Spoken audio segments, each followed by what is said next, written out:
तो last lecture में हमने पावर और वर्क डन के बारे में देखा था। इस लेक्चर में हम एनर्जी को देखते हैं, एनर्जी के बारे में समझते हैं। तो जब भी कोई जैसे वर्क डन होगा, मान लो कोई ऑब्जेक्ट है, इस पर कोई फोर्स लग रही है। फोर्स लगने से मान लो इस पर कुछ डिस्प्लेसमेंट हुई डी डिस्टेंस की, और ये मास अब यहाँ आ गया। तो यहाँ पे फोर्स मल्टीप्लाइड डिस्प्लेसमेंट ये हुआ हमारा वर्क डन। अब वर्क करने के लिए हमें कुछ एनर्जी चाहिए। तो एबिलिटी टू डू वर्क, जो काम करने की क्षमता है, उसे ही कहते हैं हम एनर्जी। तो एनर्जी वर्क डन करने के लिए एक जरिया है एनर्जी, जिससे हम वर्क डन करवाते हैं। तो एनर्जी होगी एबिलिटी टू डू वर्क। ठीक है, तो एनर्जी बहुत तरीके की होती है, तो उससे एनर्जी को, बाकी टाइप ऑफ एनर्जी समझने से पहले हम देखते हैं law of conservation of energy क्या है। Law of conservation of energy कहता है कि energy can neither be created nor be destroyed. ना तो एनर्जी हम क्रिएट कर सकते हैं और ना हम इसे डिस्ट्रॉय कर सकते हैं, but it can be change from one form to another. लेकिन ये एक फॉर्म से दूसरी फॉर्म में बदली जा सकती है। कहने का मतलब क्या है कि जैसे हम मान लो कोई डैम है, अब डैम के पीछे पानी भरा होता है। अब क्योंकि पानी अभी स्थिर है, मतलब कि पानी को मूवमेंट नहीं मिल रही है, तो जो हाइट की वजह से एनर्जी है, पानी की हाइट की वजह से, पानी इतना पानी भरा हुआ है, इतना और पानी भरेगा, तो जितना पानी बढ़ता जाएगा इसकी हाइट बढ़ती जाएगी पानी की। तो ये जो एनर्जी है जो हाइट की वजह से आ रही है, उसे कहेंगे पोटेंशियल एनर्जी। तो पानी में ऐसी कैसी एनर्जी है, अभी पानी जब रुका हुआ है तो उसमें होती है पोटेंशियल एनर्जी। वहीं अगर मैं इसको पाइप के थ्रू या किसी पेन स्टॉक जिसे कह सकते हैं, उसके थ्रू अगर मैं यहाँ से पानी छोड़ूँ तो पानी क्या करेगा, मूव करेगा आगे, बहुत तेज़ गति से चलेगा। जैसे नदी, पहाड़ों पे से जब नदी गिरती है तो पानी में कौन सी एनर्जी होती है। जब पानी स्थिर है, डैम के पीछे है, तो उसमें होगी पोटेंशियल एनर्जी। पर जब मूविंग पानी है, पानी मूव कर रहा है, तो उस केस में उसमें होगी काइनेटिक एनर्जी। हवा चल रही है, तेज़ हवा चल रही है, तो उसमें कौन सी एनर्जी होगी, काइनेटिक एनर्जी। तो यहाँ से हमने क्या किया, या पोटेंशियल एनर्जी थी, उसी को मैंने बदल दिया काइनेटिक एनर्जी में। तो मूविंग वाटर में जो एनर्जी आई वो कहाँ से आई, वो पहले पानी स्थिर था, मतलब कि पोटेंशियल एनर्जी को मैंने चेंज कर दिया काइनेटिक एनर्जी में। तो मैंने एक फॉर्म से दूसरे फॉर्म में बदला है। एनर्जी कोई क्रिएट नहीं हुई है, सिर्फ ये एक फॉर्म से दूसरे फॉर्म में बदली जाती है। तो यहाँ पे हमने एनर्जी को फॉर्म में बदला है। तो एनर्जी सेम ही होती है, एनर्जी पहले से यूनिवर्स में प्रेजेंट होती है, सिर्फ हम उसे कन्वर्ट करते हैं। जैसे बिजली जा रही है तो पहले से चार्ज से आई ना, तो चार्ज तो पहले से था, तो हमने चार्ज को फ्लो कराया, तो ये कन्वर्ट हो गई इलेक्ट्रिकल एनर्जी में। तो एनर्जी रिमेन कंजर्व, मतलब कि ना तो एनर्जी को बनाया जा सकता है, एनर्जी पहले से ही है, और उसको सिर्फ हम एक फॉर्म से दूसरे फॉर्म में बदल देते हैं। जैसे यहाँ पानी के डैम के पीछे पानी रुका हुआ था, पोटेंशियल एनर्जी, जब पानी डैम को में से पानी छोड़ा तो ये बदल गई काइनेटिक एनर्जी में। तो ये है law of conservation of energy, मतलब energy can neither be create nor be destroyed, पर ये एक फॉर्म से दूसरी फॉर्म में बदली जा सकती है। तो ये वो हमारा law of conservation of energy. अब इस एनर्जी के अलग अलग प्रकार है, वो देखते हैं। जैसे काइनेटिक एनर्जी, कोई चीज़ मूव कर रही है, कोई चीज़ मोशन में है, तो मूव करने की वजह से जो एनर्जी आई, जब मान लो इस पेन को मैंने फेंका, तो फेंकने की वजह से मुझसे कौन सी एनर्जी जाएगी, काइनेटिक एनर्जी। जो मोशन की वजह से एनर्जी आए उसे कहते हैं काइनेटिक एनर्जी। अब इस पेन को इतना ऊंचाई से लेके मैंने गिराया, फिर मैंने इसको यहाँ से गिराया, फिर मैंने और ऊंचाई से गिराया, तो ये जो जितनी ऊंचाई से मैं गिरा रहा हूँ ये उतना तेज़ लग रहा है, मतलब कि यहाँ से एनर्जी कम लग रही थी, मैंने इसको हाइट और प्रोवाइड की तो ये और तेज़ लग रहा है। जो हाइट की वजह से एनर्जी आ रही है वो हुआ काइनेटिक एनर्जी। और काइनेटिक एनर्जी और पोटेंशियल एनर्जी को मिला के ये किसके अंडर आती है, मैकेनिकल एनर्जी के अंदर। इन दोनों को ही हम मैकेनिकल एनर्जी कहते हैं। Kinetic energy plus potential energy, ये है मैकेनिकल एनर्जी। अब है इलेक्ट्रिकल एनर्जी। इलेक्ट्रिकल एनर्जी वो एनर्जी जो कि चार्ज के फ्लो करने से आती है। जब चार्ज फ्लो करता है ना, तो फ्लो करने की वजह से जो एनर्जी आती है उसे कहते हैं इलेक्ट्रिकल एनर्जी। अब है रेडिएंट एनर्जी। रेडिएंट मतलब जो रेडिएशन से आती है, जैसे सूर्य की किरणें आती है ना, वेव्स आती है, लॉन्ग वेव, शॉर्ट वेव आपने सुनी होगी, तो वो कौन सी, रेडिएशन की वजह से एनर्जी आई। सोलर जो लाइट की वजह से एनर्जी आई, वो उसे सोलर एनर्जी। जो विंड, जो जो बहुत तेज़ हवा चल रही है, उसे कहेंगे हम विंड एनर्जी। जियोथर्मल एनर्जी वो एनर्जी जो कि अर्थ के हीट से, क्योंकि अर्थ का जो इंटीरियर, देखो अर्थ के अंदर क्या होता है, ऊपर वाली लेयर को कहते हैं क्रस्ट, फिर मेंटल, और फिर नीचे वाली कोर। और कोर बनी होती है लावा की। अब इसकी वजह से जो अंदर, इसका मतलब बहुत सारी एनर्जी है, हीट एनर्जी है। अब तो ये जो एनर्जी क्रिएट हो रही है, जो हीट से जो एनर्जी हमें मिलती है, जैसे समुद्र में ये क्या है, हमें कई जगह गर्म पानी मिलता है, तो क्या है, लावा मतलब पास है सरफेस के। तो ये अगर इस एनर्जी को मैं यूज करूँ, जो इंटीरियर ऑफ अर्थ है, अर्थ के अंदर जो एनर्जी है, उसे कहेंगे हम जियोथर्मल एनर्जी, अर्थ की हीट एनर्जी।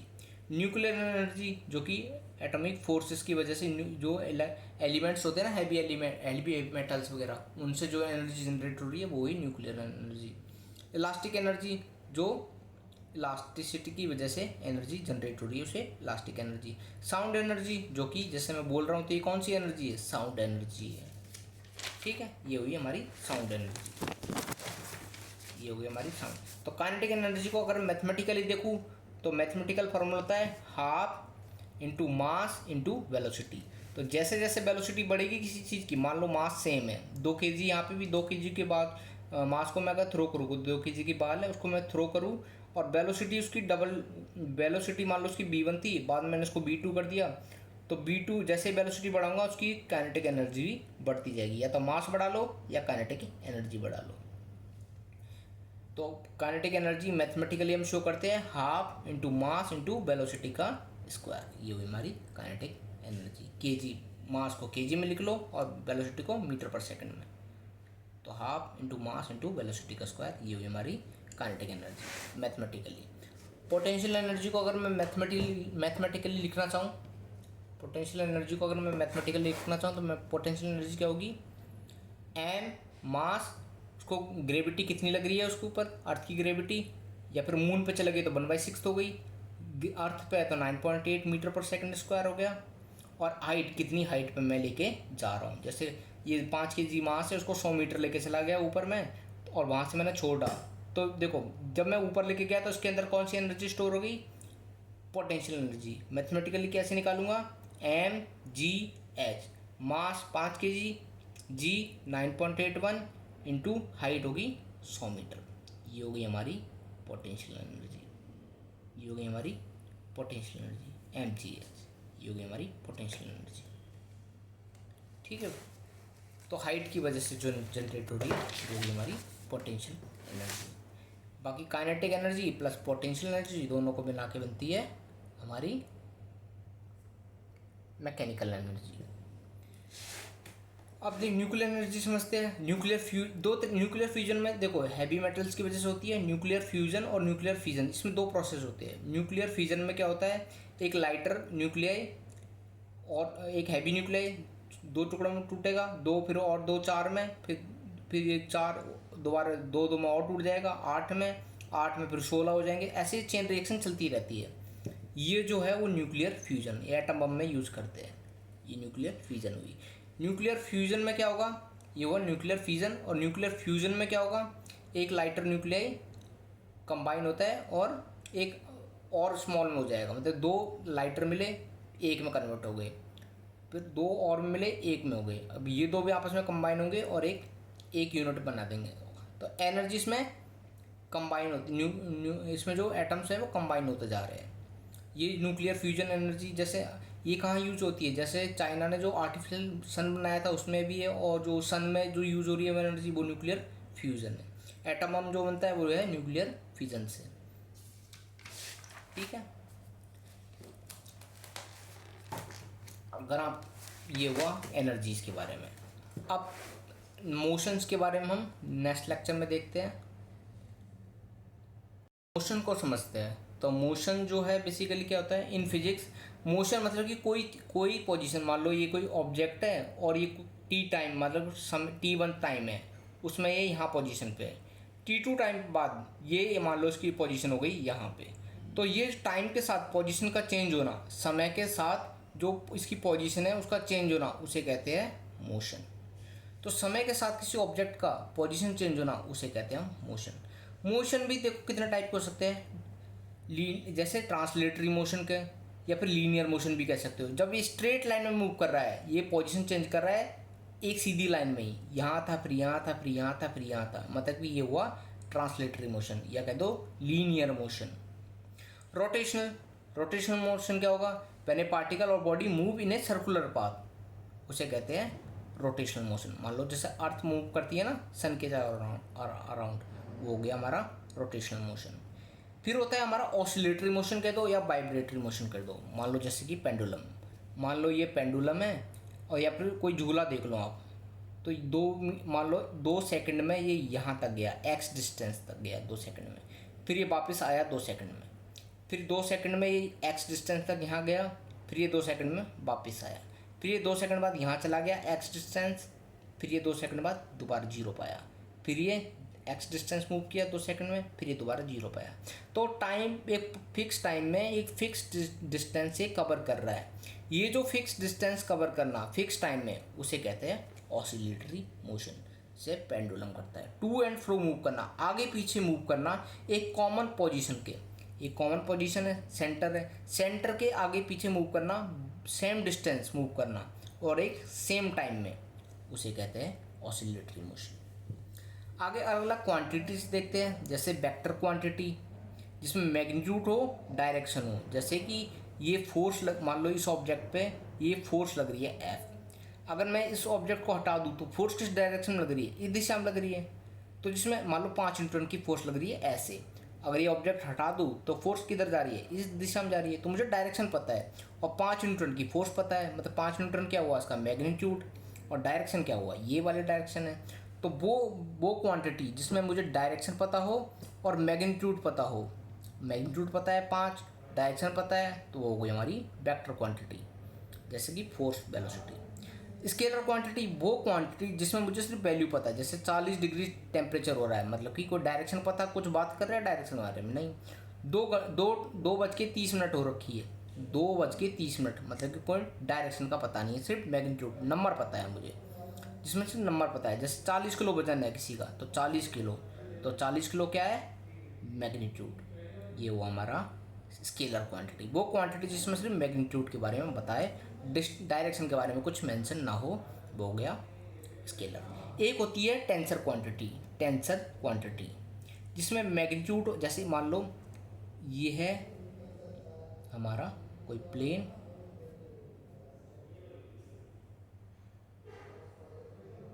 ये हमारा कोई प्लेन,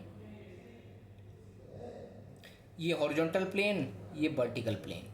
अब फोर्स लग रही है मान लो इधर, तो इस केस में फोर्स मेरा ऐसे लग रही है और प्लेन भी मुझे पता है, मतलब ये हॉरिजॉन्टल प्लेन, ये वर्टिकल और ये हमारा हॉरिजॉन्टल। इस प्लेन में अगर कोई फोर्स ऐसे लग रही है, मान लो ये वर्टिकल प्लेन है, जैसे ये वर्टिकल प्लेन है, ये हॉरिजॉन्टल प्लेन है, और वर्टिकल प्लेन पे कोई फोर्स ऐसे लग रही है, प्लेन पता है मुझे वर्टिकल प्लेन है, फोर्स लग रही है ऐसे, और मान लो 5 न्यूटन की फोर्स लग रही है, मैग्नीट्यूड पता है। तो जिसमें मैग्नीट्यूड पता है, डायरेक्शन पता है और प्लेन पता है, उसे कहते हैं, जिसमें मैग्नीट्यूड पता है, डायरेक्शन पता है, प्लस प्लेन भी पता है मुझे, हॉरिजॉन्टल पे लग रही है या वर्टिकल प्लेन पे लग रही है, तो वो हो गई हमारी टेंशन क्वांटिटी, वो हो गई हमारी टेंशन क्वांटिटी। तो मोस्टली जनरली 2 ही होती है, स्केलर, वेक्टर और टेंशन भी हमने देख लिया। अब बाकी देखो जाए तो बेसिक यूनिट भी है कुछ, जैसे डिस्टेंस क्या होता है, डिस्प्लेसमेंट देखते हैं। अगर मैं ए पॉइंट से बी पॉइंट तक चला और मान लो मैं घूम के आ रहा हूँ पूरा, तो ये जो मैंने डिस्टेंस कवर किया ये हुआ मेरा डिस्टेंस। और शॉर्टेस्ट पाथ जिससे मैं ए से बी की तरफ जा सकूँ, वो हुआ मेरा डिस्प्लेसमेंट। ठीक है, डिस्प्लेसमेंट दोनों को मीटर में नापते हैं, डिस्टेंस को भी और डिस्प्लेसमेंट को भी। पर डिस्टेंस जो है वो स्केलर क्वांटिटी है और डिस्प्लेसमेंट हमारा वेक्टर क्वांटिटी है। ठीक है, आगे नेक्स्ट लेक्चर में आगे देखते हैं, चलो आगे देख लेते हैं। फर्स्ट लॉ क्या कहता है, कोई न्यूटन का फर्स्ट लॉ ऑफ मोशन क्या बोलता है, कोई चीज़ अगर मोशन में है तो वो मोशन में रहेगी, कोई चीज़ रेस्ट में है तो वो रेस्ट में रहेगी। ठीक है, लॉ ऑफ इनर्शिया भी कहते हैं, law of inertia of rest, कोई चीज़ रेस्ट में है तो रेस्ट में रहेगी। इनर्शिया ऑफ मोशन, कोई चीज़ मोशन में है तो मोशन में रहेगी। ये था न्यूटन का पहला लॉ। मतलब जैसे आपने बस में चल रहे हो, बस बहुत तेज़ी स्पीड में जा रहे हैं, एकदम से ब्रेक लगा दो तो आप आगे की तरफ मूव कर जाओगे अपनी सीट से, तो वो हो गया इनर्शिया ऑफ मोशन। मतलब आप गति में तो गति में रहना चाहती है कोई चीज़। अगर एकदम रुके और एकदम से स्पीड बढ़ाती, एक्सीलरेटर ने मतलब बस ने एकदम स्पीड पकड़ ली, तो आप पीछे की तरफ मूव कर जाते हो, तो वो हो गया इनर्शिया ऑफ रेस्ट। मतलब आपकी बॉडी रेस्ट में थी, रेस्ट में रहना चाह रही है एकदम से, तो आप पीछे गिर जाते हो। ये हुआ फर्स्ट लॉ। अब कोई चीज़ रुकी है तो रुकी रहेगी और चलती है तो चलती रहेगी, अगर जब तक कि कोई एक्सटर्नल फोर्स न लगाए। तो जो कोई चीज़ रुकी है, अब मैं उस पर जब तक एक्सटर्नल फोर्स नहीं लगाऊंगा, जब तक फोर्स लगाऊंगा वो चीज़ रुकी रहेगी। तो ये जो एक्सटर्नल फोर्स लगाते हैं, एक्सटर्नल फोर्स लगाना, पहले लॉ अब जो रेस्ट में है उसको मोशन में लाना, मतलब कुछ फोर्स लगा के मैं उसकी पोजीशन चेंज कर रहा हूँ, वो हो गया सेकंड लॉ। मतलब फोर्स पिक्चर में आ जाता है इसमें। पहले में कोई चीज़ रुकी है तो रुकी रहेगी, चलती है तो चलती रहेगी, मतलब कि law of inertia of rest, inertia of rest और इनर्शिया ऑफ मोशन भी इसे कह सकते हैं। मोशन में तो मोशन में रहेगी। इस चीज़ में अगर फोर्स पिक्चर में आ जाती है उसे कहते हैं सेकंड लॉ न्यूटन का। और तीसरा लॉ, कोई भी जितना फोर्स मैंने इस पर लगाया, इस कॉपी ने मुझ पर उतना ही फोर्स लगा दिया। तो न्यूटन का थर्ड लॉ कहता है एवरी एक्शन है इक्वल एंड अपोजिट रिएक्शन। ये वो न्यूटन का तीसरा लॉ। अब देखिए मोशन में जब हम पढ़ते हैं, जब मोशन में हम पढ़ते हैं तो तीन इक्वेशन हमारी इंपॉर्टेंट होती है। ये तो आपको पता ही होगा, स्पीड क्या होता है, डिस्टेंस अपॉन टाइम उसे कहते हैं स्पीड। डिस्टेंस की ऐसा यूनिट मीटर, टाइम की सेकंड, मीटर पर सेकंड इसकी यूनिट हो गई। वेलोसिटी डिस्प्लेसमेंट पर यूनिट टाइम, मीटर पर सेकंड, सेम यूनिट है। तो डिस्प्लेसमेंट पर यूनिट टाइम उसे कहते हैं वेलोसिटी, डिस्टेंस पर यूनिट टाइम उसे कहते हैं स्पीड। अब एक्सेलरेशन क्या होती है वो समझते हैं। मान लो यहाँ कोई ऑब्जेक्ट है, इसको मैंने गिराया इसकी अर्थ पे, तो अर्थ यहाँ से मैंने ऊंचाई से गिराया, पहले इसकी स्पीड थी 0, बाद में गई 10, और गिरते गिरते इसकी स्पीड और 20 हो गई, फिर 30 हो गई। तो ये जो स्पीड में चेंज हो रहा है, स्पीड में चेंज हो रहा है, 10 मीटर पर सेकंड था, बाद में 20 मीटर पर सेकंड हो गया, 30 मीटर पर सेकंड हो गया। तो ये जो स्पीड में चेंज आ रही है इसे कहते हैं एक्सेलरेशन।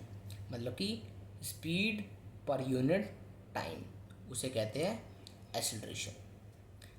अर्थ पे एक्सेलरेशन कितनी होती है, अर्थ पे हम एक्सेलरेशन को जी लिखते रहे, ग्रेविटी कितनी होती है 9.8 मीटर पर सेकंड स्क्वायर, ये अर्थ पे एक्सेलरेशन की वैल्यू है। तो स्पीड का चेंज होना टाइम के अनुसार, पर टाइम पर यूनिट टाइम में, एक सेकंड में कितनी स्पीड चेंज हो रही है उसे कहते हैं एक्सेलरेशन। इक्वेशन ऑफ मोशन को देखें तो तीन चीज़ होती है इक्वेशन ऑफ मोशन में। पहली इक्वेशन ऑफ मोशन क्या है, v equal to u plus a t, s equal to u t plus half a t square. और तीसरी इक्वेशन है मोशन की v square equal to u square plus 2as। S मतलब मान लो ये object यहाँ था, यहाँ से यहाँ मूव कर गया, तो मान लो इसकी इनिशियल वेलोसिटी कुछ u है, फाइनल वेलोसिटी मान लो b हो गई। मैंने कोई चीज़, ये पेन फेंका, पहले ये मान लो 0 पे था, बाद में b स्पीड इसकी हो गई, और यहाँ से यहाँ जाने में इसे लगा s डिस्टेंस, s डिस्टेंस को लग गया यहाँ जाने में। ये पहले मान लो इसकी स्पीड u थी, बाद में b हो गई, और s इसको यहाँ से यहाँ डिस्टेंस कवर किया इसने, और t टाइम में कवर किया। तो मान लो, तो पहली क्वेश्चन क्या कहती है, u जो फाइनल स्पीड है वो इनिशियल स्पीड प्लस एक्सेलरेशन, मान लो इसके एक्सेलरेशन a है, इनटू एक्सेलरेशन क्या था, स्पीड में चेंज, किस रेट से स्पीड चेंज हुई है, मान लो a इसकी एक्सेलरेशन है, और t टाइम, इसका है टाइम। मान लो यहाँ से यहाँ थी, भाई आप 10 हो गई स्पीड, यहाँ 20 हो गई, 30 हो गई, चेंज कितने का आ रहा है, 10 का चेंज आ रहा है ना, तो ये होगी इसकी एक्सेलरेशन। तो बी फाइनल स्पीड होगी initial speed plus acceleration into time, उसे कहते हैं फर्स्ट इक्वेशन ऑफ मोशन। उससे फाइनल वेलोसिटी निकाल सकते हैं। यू मतलब फाइनल वेलोसिटी, यू मतलब इनिशियल वेलोसिटी, बी मतलब फाइनल वेलोसिटी, ए मतलब एक्सेलरेशन, और टी मतलब टाइम ऑफ मोशन, यहाँ से यहाँ जाने में कितना टाइम लगा। और डिस्टेंस निकालना है तो डिस्टेंस के लिए कैसे निकालूंगा मैं, u initial velocity multiply by time, कितना टाइम लगा, प्लस हाफ इंटू एक्सेलरेशन कितनी है, मल्टीप्लाई टाइम का स्क्वायर, ये हुए डिस्टेंस निकाल सकते हैं इससे यहाँ से यहाँ तक का। फाइनल वेलोसिटी का square equal to u square, initial velocity का square plus 2 into acceleration into s, यहाँ से यहाँ तक का डिस्टेंस। तो तीनों इक्वेशन यूज़ करके, इक्वेशन की मोशन की तीनों इक्वेशन यूज़ करके हम सॉल्व कर सकते हैं उसकी डिस्टेंस कितना लगा, इनिशियल स्पीड, फाइनल स्पीड और टाइम टेकन। इसको यूज़ करके हम कोई भी मोशंस का पता लगा सकते हैं, डिस्टेंस और कितना वो दूर चला और कितना। अगर मान लो कोई हमने कोई बॉल हमने ऊपर की तरफ फेंकी, मान लो कोई बॉल है जो किसी बॉय ने यहाँ से ऊपर बॉल फेंकी, तो मैक्सिमम हाइट तक बॉल फेंकी, तो मैक्सिमम हाइट मतलब एक बार जाएगी फिर वापस नीचे आएगी बॉल, तो मैक्सिमम हाइट पे हमारी वेलोसिटी क्या हो जाती है, फाइनल वेलोसिटी 0। मान लो इनिशियल उसने फेंका 10 मीटर पर सेकंड से, फाइनल वेलोसिटी कितनी होगी, ऊपर जाके मैक्सिमम हाइट तक पहुंचेगी, फिर 0 वहाँ तक 0 हो जाएगी, फिर ये वापस नीचे जाएगी। तो कई बार पूछते हैं कि कितनी हाइट तक ये गई, तो ये हाइट क्या है, डिस्टेंस ही है, डिस्टेंस है। तो उस केस में एस कैसे निकालेंगे, एक तो निकाल सकते हैं you t plus half a t square से। एक्सेलरेशन अर्थ की कितनी होती है 9.8 या 10 ले लो, 9.8 मीटर पर सेकंड स्क्वायर, 9.8 मीटर पर सेकंड स्क्वायर एक्सेलरेशन हो गई। टाइम उसको यहाँ से यहाँ जाने में कितना लगा वापस आने में, या फिर यहाँ से यहाँ जाने में टाइम कितना लगा वो टी ले लो, और यू इनिशियल वेलोसिटी जैसे कि यहाँ पे 10 है। तो ऐसी केस में क्या करते हैं, जो डिस्टेंस अगर रेफरेंस एक्सिस से ये यहाँ से मैं बॉल फेंकी तो ये मेरी हुई रेफरेंस एक्सिस, जहाँ से बॉल फेंक रहा हूँ मैं वो मेरी रेफरेंस एक्सिस। अगर ऊपर की तरफ बॉल फेंकी तो डिस्टेंस में पॉजिटिव लूँगा, ऊपर की तरफ बॉल फेंकी तो वेलोसिटी में पॉजिटिव लूँगा, और जो एक्सेलरेशन लूँगा वो यहाँ पे एक्सेलरेशन यहाँ पे एक क्या है, ग्रेविटी के वजह से हो रही है यहाँ पे एक्सेलरेशन अर्थ पे। अगर मून पे चल जाता तो ये जी की वैल्यू 1/6 हो जाती, तो यहाँ से ऊपर गया तो माइनस लूँगा मैं जी की वैल्यू जब न्यूमेरिकल सॉल्व करूँगा, तब ये साइन कन्वेंशन में यूज़ करूँगा, साइन कन्वेंशन यूज़ करूँगा न्यूमेरिकल सॉल्व करने में उस टाइप के क्वेश्चनों में। और डिस्टेंस, अब रेफरेंस एक्सिस से अगर डिस्टेंस की मैं नीचे की बात करूँ तो उसमें नेगेटिव लूँगा, वेलोसिटी को मैं नेगेटिव मानूंगा, रेफरेंस एक्सिस मतलब जहाँ से बॉल फेंक रहा हूँ उससे ऊंचाई पे पॉजिटिव और नीचे की तरफ नेगेटिव, और जी की वैल्यू मैं हमेशा नेगेटिव माइनस जी ही लूँगा दोनों केस में। उस केस में हम हमारा न्यूमेरिकल वैल्यू मोस्टली गलत होने के चांस नहीं होगा, गलत नहीं होगा।